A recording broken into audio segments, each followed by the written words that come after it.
Give you the afternoon briefing about a horrible event that you all followed with us from January the 3rd. And let me go back and refresh your memory.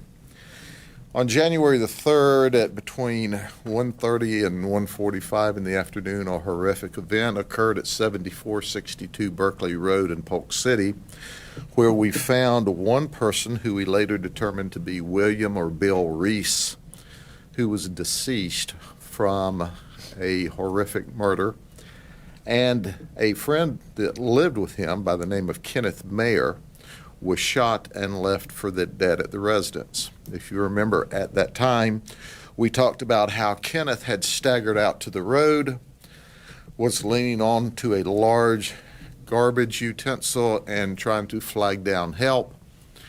3 Good Samaritans stopped to help him, summoned EMS and certainly the sheriff's office, and he began to deteriorate.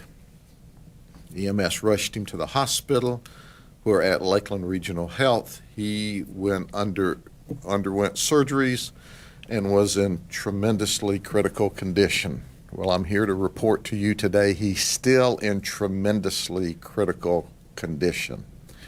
We don't see any improvement. We're praying for the best, and I'll give you some more information on that in just a minute. But I can tell you at this hour he's fighting for his life. So our homicide detectives began their investigation, and I'm going to give you a synopsis of what we found out and where we arrived, and I'm also going to tell it to you as it began. And here's how it began. There was a hurricane, Hurricane Irma, in 2017. It did great damage to Polk County. Subsequent to that hurricane,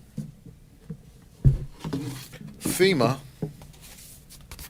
through their contractor, Vanguard, sent some subcontractors in to do damage assessments. And what we found out was Jerwan Jackson did damage assessments for FEMA. And he went to Bill's house. And he did a damage assessment, and he learned at that time that Bill had a collection of firearms and frequently sold firearms. So about 2 weeks after the damage assessment, Jerwan came back to the house and he bought 2 .45 caliber handguns from Bill Reese. Then he returned to Alabama. Sometime after arriving in Alabama, he was arrested for improper possession of those 2 firearms.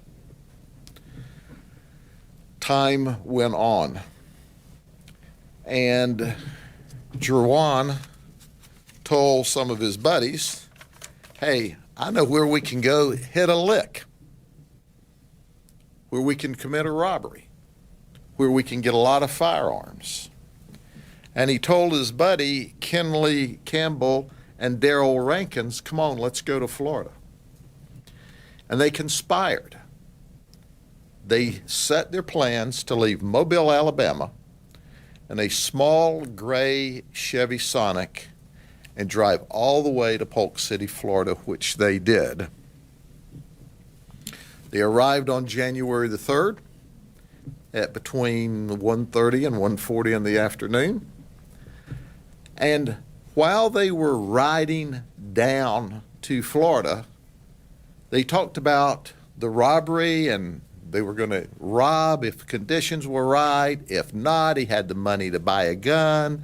And along the way, Jerwan told his 2 counterparts, Daryl Rankin and Kenley Campbell, he said, I tell you what, I'm just going to kill him. And they arrived. Daryl Rankin stayed in the car with Kenley Campbell, and Jerwan went to the door. Well, Jerwan knew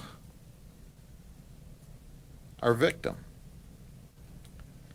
Judd had purchased guns from our victim, so the victim obviously opened the door and let him in and went back and apparently sat in his chair, his lounge chair. A conversation occurred, and we don't know what that is because neither of them are here to tell us that. We know what Judd said, and he pulled a gun and promptly shot Bill. Shot him 4 times in the head and once in the hand. But he didn't just shoot him 4 times in the head and once in the hand. He said he shot him once and noticed that he was suffering, so he continued to shoot him because he didn't want him to suffer. When the shooting was occurring, then Kenneth hears the noise of the gunshots in the living room, and he comes into the living room, and Judd starts shooting him and shoots him twice in the head, shoots him once in the shoulder and I think once in the arm, shoots him 4 times, and he goes down. Well, Daryl and Kenley, who are waiting on the signal to come on in and get the stuff, hear the gunshots. Judd comes outside and tells them, "Come on in." They go inside, and we think, we don't have an accurate tally because obviously we've not been able to recover, but we think these 3 murderers stole someplace around 20 or 25 firearms. In addition to the 20 or 25 firearms, they stole a flat screen TV. They stole enough property that it wouldn't all fit in the trunk of their Chevrolet. So they go, well, we'll steal the victim's car or truck. So they stole the victim's blue pickup truck, which there's a before and after picture. That's what it looked like when they drove it away from Polk City. And that's what it looked like after Judd torched it in Mobile, Alabama. So they robbed, packed up, and drove directly back to Mobile, Alabama. They arrived in Mobile, Alabama. Our detectives, our homicide detectives, which are simply the very best in the business. Have I mentioned to you lately it's been 8 years since we had an unsolved homicide? We have, for the last 8 years, solved 100% of our homicides. They began the investigation, and here's what they determined. They determined that both of our victims were shot with a .25 caliber, what we believe to be a semi-automatic pistol, and we have recovered one that met that description. We don't know if it is the firearm until we send it to the lab, and that will occur. But they tracked these guys from Polk City, Florida to Mobile, Alabama. And here's how they did it. We cannot say enough good things about the people of this community and the business owners of this community because guess what? Surveillance video of residences and businesses showed us that our suspects immediately left northbound on Berkeley Road to Highway 33 in Polk City, where they turned and made it east and then a northeast streak up Highway 33 through Groveland.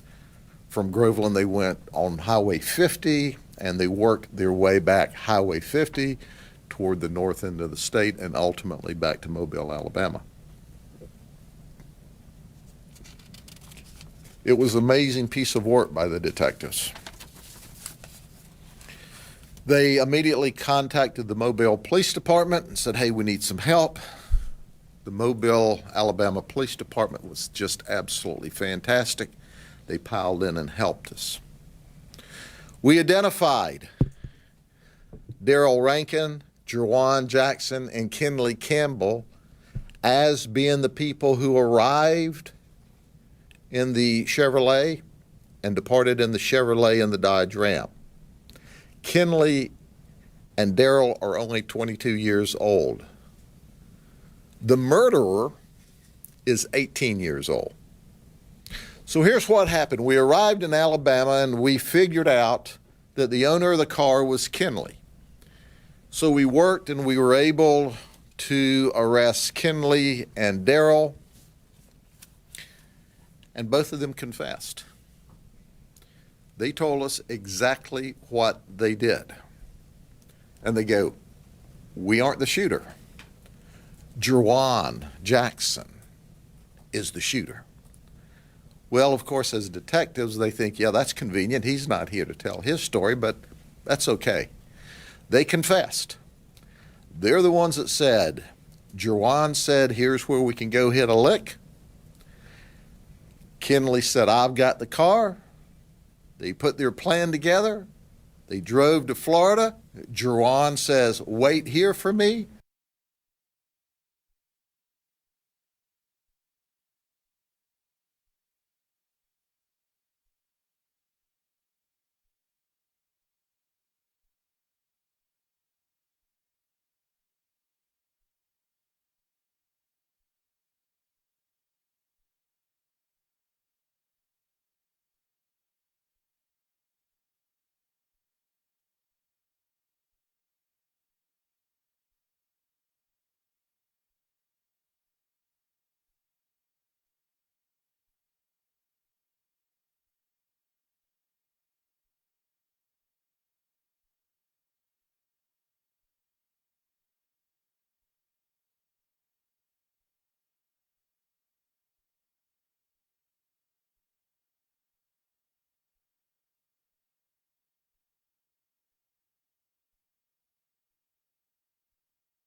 And left Kenneth for dead.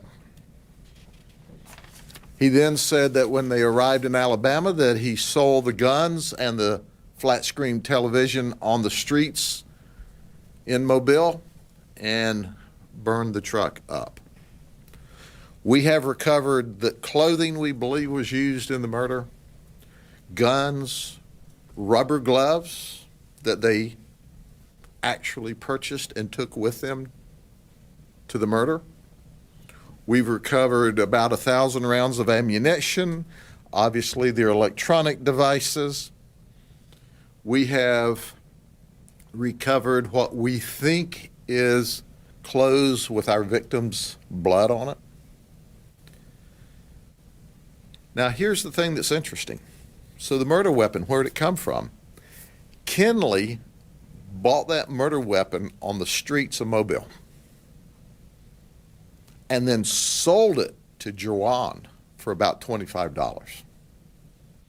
So it was a street gun to begin with. All three of them are charged with first-degree murder and all kinds of other charges and are now in the Metro County Jail in Mobile, Alabama. Interestingly enough, we don't have their juvenile records. But when you look at their adult records, both Darrell, Jerwan, and Kenley, these guys don't have a long, violent, extensive record that we can see unless there's one in the juvenile system. But their adult charges are relatively mild. They don't fit the normal, what we call horrific murderer. And that's what they did. They calculated and planned this very carefully. I can only imagine that they were shocked when only 3 days later, here's the Polk County Sheriff's detectives in Mobile, Alabama, putting them in handcuffs.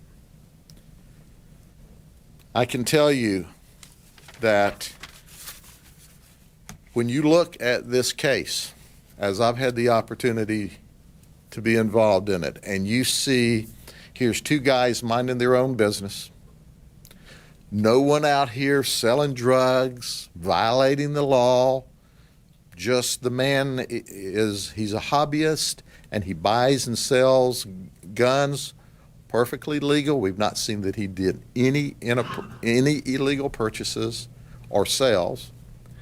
He deals with somebody who FEMA sends out with appropriate identification, and the sale went fine. He had no way to know when he sold those two guns for $800 that that guy was going to come back and murder him and try to murder Kenneth and take all of his guns. But that's exactly what happened. So the investigation goes on. We still have the science that we have to plug into this case. But when you look at how awesome this case came together, and you understand that our state attorney's office, the prosecutors assigned to this were phenomenal, because we were doing probable cause affidavits and building probable cause through our different pieces of the puzzle we were putting together. The state attorney's office was working with us around the clock. Had it not been for our state attorney being all in and being accessible to us 24/7 and giving us all these arrest warrants and search warrants on the fly, we'd still be up there in Mobile trying to figure this thing out. But it's a great case, and it's going to get even better once we get our science back from the labs. Is there any questions? Sheriff, why? Why? Armed robbery is one thing. First degree murder, you said these guys don't have a past like this. Yeah, why is the question for all of us. I mean, they talked about, and Judd told them, I think I'll just kill him on the way to Florida. I mean, they could have robbed him of those firearms and left. Of course, the problem is with that, he knows that Judd was a licensed subcontractor doing a FEMA job, so obviously that would lead to who he was. So he thought, in my estimation from experience, if I'm going to rob this guy, I got to kill him. I can't leave him alive, or they'll know who I am. But they planned, or at least Judd told Darrell and Kinley, and they did nothing to stop it and continued on to commit this horrific crime, knowing that they were going to kill this man or men, I don't know if he knew that two of them were there, whenever he arrived. And our Facebook friends are chiming in, they're asking, how many people did this guy have contact with in the area? How many? Yeah, we don't. Well, and quite frankly, we don't know that yet, because our total investigation from January the 3rd has been to chase the suspects and grab the evidence. Now we'll go backward. And we're also interested in providing all of this to the people in the Mobile, Alabama area, because, and all over the Southeast, I mean, did he hit a lick out in Texas with a hurricane out there and figure out, hey, here's somebody to hit out here? I mean, he traveled a long distance, 12, 13 hours, and turned around and drove straight back. Sheriff, I understand how you were able to track the cars, but how were you able to identify the three people? Did you get them on camera or what? Well, it took a great deal of intense investigative follow-up. We ran the tag registration. It's registered to him. Registered to who? Kinley. Kinley, yeah. And from there, it just pieced together. What did FEMA have to say about all this? FEMA has not had anything to say about it. We did notify the contractor that we were going to wear him and FEMA out this afternoon. We're still in the phone queue at FEMA, but I bet they'll see it and call us back after today. You have to be wondering how he. You can tell, FEMA, we've been trying to call you, but, you know, customer service is like, you don't answer your phones. You have to wonder how he could get that position, how he could interact with people. He's 18 years old. He's an adult. FEMA's got to put a lot of people on the ground in order to do these damage assessments quickly so that they can help. But I don't know what kind of backgrounds they did. That's a question for them, if you can get them to answer their phone. But did he have any background in construction or anything that would? I have no idea. We haven't done any of the background on their experience or their training or any of that at this time. But we do know this, that the contractor and FEMA gave him the credibility to get to the house, to be involved in the process. Now, in defense of them, they had no way in the world to know. And they couldn't have looked at a criminal history and have had any way in the world to know that this guy was capable to be so violent to come back and do this. Because the information we have of record, and I don't know whether or not it was available to FEMA during a background investigation or the FEMA contractor, but I don't know if that was available to them, but even if they'd have seen it, it was like, no big deal. These people did not meet what we traditionally think of as the fit the mold of the person who's normally a vicious, relentless, cold-blooded murderer. But that's what Jerwan Jackson was, and Darrell Rankin, and Kenley Campbell. That's what they were. Cold-blooded, vicious, calculated murderers. These guys drove from Alabama all the way to here. Do you believe that this was one-stop shopping, or obviously the investigation is continuing? Do you think that they may have made other stops, possibly burglaries, went into other houses that this guy knew? We don't know. It appears that this was a direct trip to Polk City and a direct trip back, but this is just one day. How many other direct trips did they make throughout the Southeast or throughout the hurricane-ravaged areas? And you had Texas that was just a few weeks before that. We don't know, and it would be presumptuous of us to state that. But we will be following up to finish dotting the I's and crossing the T's. Other questions? Well, there were hundreds of these contractors in Florida, you know, during the storm, and if you can't trust them, FEMA, I guess, or the contractor protecting the people here, I mean, what do you tell the people? Because they can't just not let people into their homes Yeah. who are supposed to be trusted. Certainly, Juwan was an aberration. I mean, most of the FEMA people that came here were honest people trying to help. But you understand where we're all sensitive. All but one that we know of were here to help people during a desperate time when they were at their weakest point.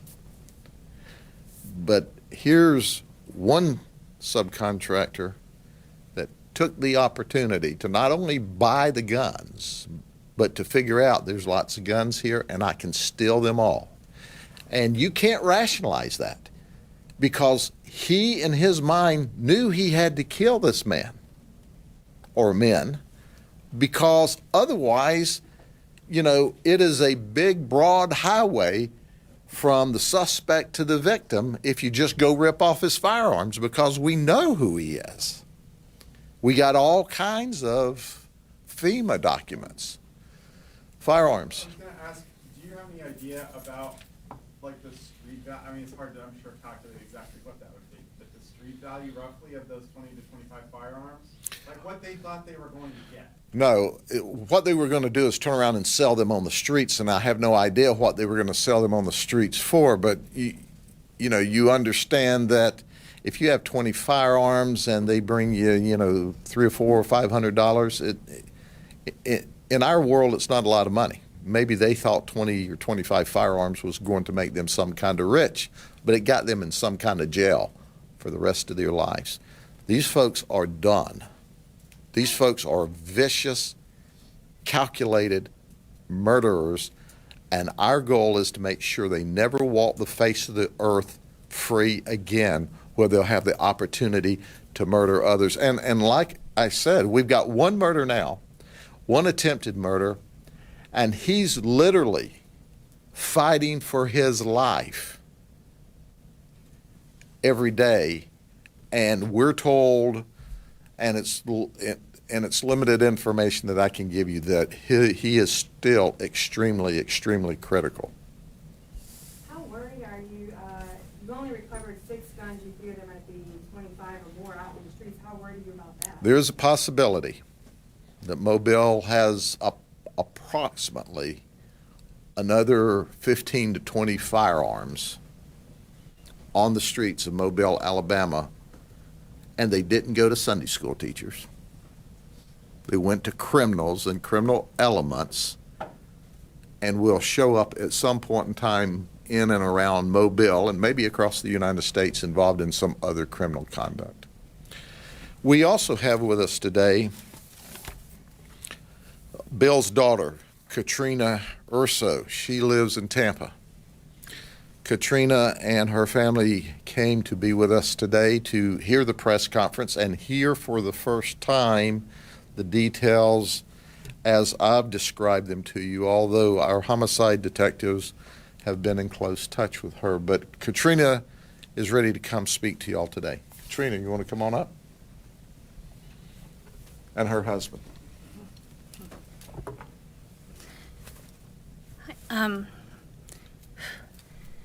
A lot of information, and I'm so appreciative to the sheriff's office. I couldn't imagine this going longer. He didn't deserve this.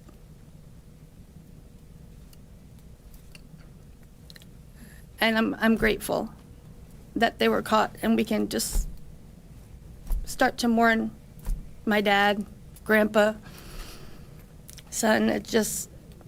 It's unreal. He was a good man. I asked the sheriff, is it difficult not knowing why this happened? He was the biggest teddy bear. He wouldn't have hurt anyone. He wouldn't have. It's amazing to me. I'll always live with why. I don't know. How upsetting is that to know that this was a FEMA subcontractor?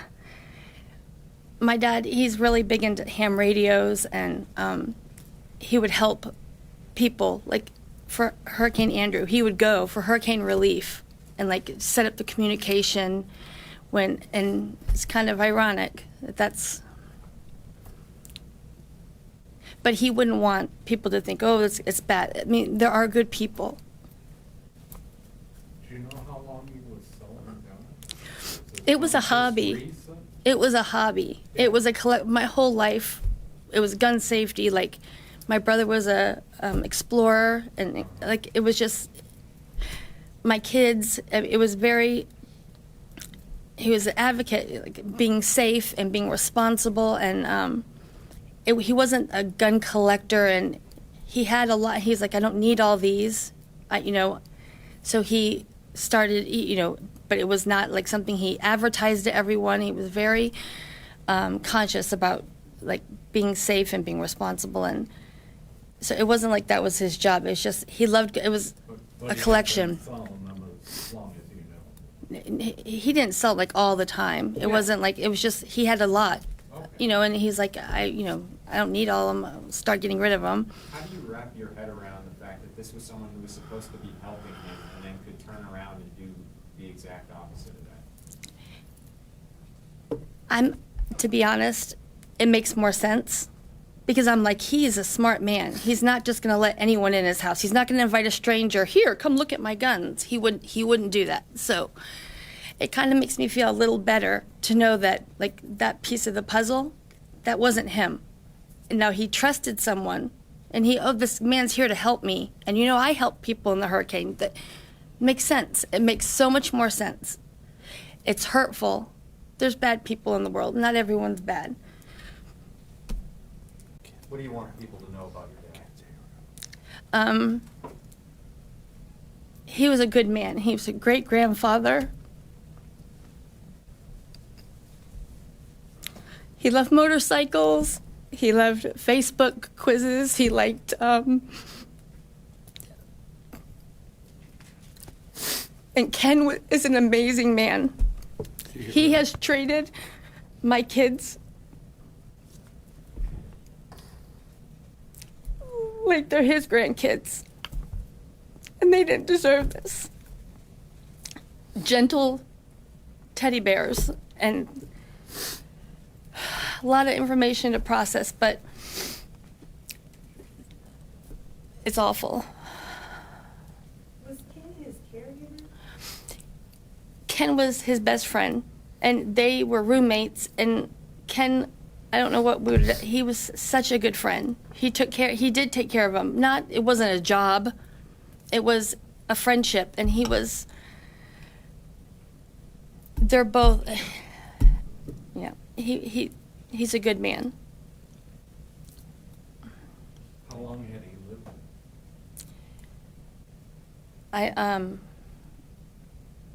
I'm not sure. 5 years, I mean, they've been friends for a long time. Mhm. Okay. Any other questions? Can you spell your last name for us, please? URSO. URSO? Mm-hmm. It's Katrina, Katrina. And you live where? Tampa. Yeah. Okay, the investigation goes on. We still have to put the reports together, dot the i's, cross the t's, get the science back from the labs, work with the state attorney's office. We'll continue to work with the victims and keep them in our prayers, and we certainly are keeping Kenneth in our prayers now because he is exceptionally critical, and we have absolutely no idea whether he's going to make it or not. Sheriff, can you, how long were you able to track these vehicles? All the way back to Mobile, just out of the Polk? You know, that's an absolute great question, but we're going to keep some things a secret for now.